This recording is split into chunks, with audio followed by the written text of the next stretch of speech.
friend, balik lagi bareng aku Mei di channel Gerak Yuk. Thank you so much kalian udah balik lagi ke sini setiap minggunya buat episode-episode yang baru. Jadi hari ini kita bakalan bahas soal progressive overload. Apa sih progressive overload itu?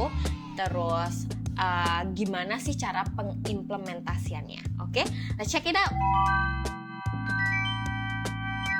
Jadi, progressive overload itu kalau kalian cari di Google, pasti banyak banget yang muncul dari konsepnya Milo of Croton.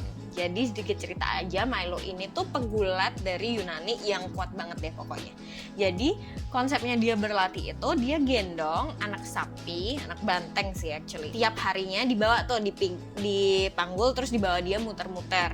Tiap hari begitu, tapi kan tiap hari anak sapinya ini kan jadi lebih gede kan. Milo itu tetap kuat ngangkat si anak banteng yang ini karena tiap hari anak bantengnya kan bertambah beban sedikit demi sedikit, yang jadinya tuh bikin badannya Milo tuh adjust sama beratnya si banteng ini gitu. Jadi konsep progressive overload itu dari situ. Nah, sekarang gimana sih caranya buat ngeimplementasi progressive overload ini di kalian punya latihan?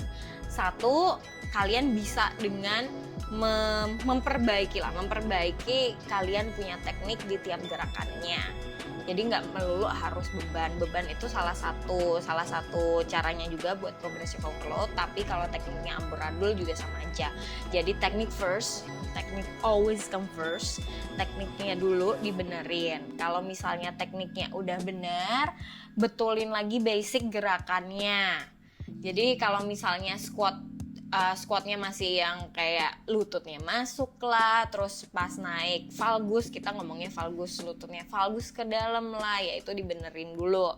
Terus yang ketiga itu tambah repetisinya, yang keempat baru tambah bebannya, yang kelima tambah volume latihannya, yang keenam bisa mainin tempo dan repetisinya. Terus habis itu baru bisa masuk ke tambahin range of motionnya. Maksudnya tambahin range of motionnya itu kayak apa? Jadi misalnya kita biasanya air squat, terus udah ganti ke barbell squat, terus habis itu udah dikasih tempo, udah dikasih pause, jadi ditambahin range of motionnya kayak misalnya heels elevated squatnya, jadi bisa lebih dalam. Jadi biasanya kalau squatnya di paralel 90 derajat, sekarang lebih turun daripada paralel pantatnya. Jadi ini ada satu contoh klien aku yang menerapkan progressive overload. Jadi ada fotonya klien aku dari bulan pertama, kedua, sama ketiga. Jadi cuma 3 bulan, and then the progress is actually amazing gitu.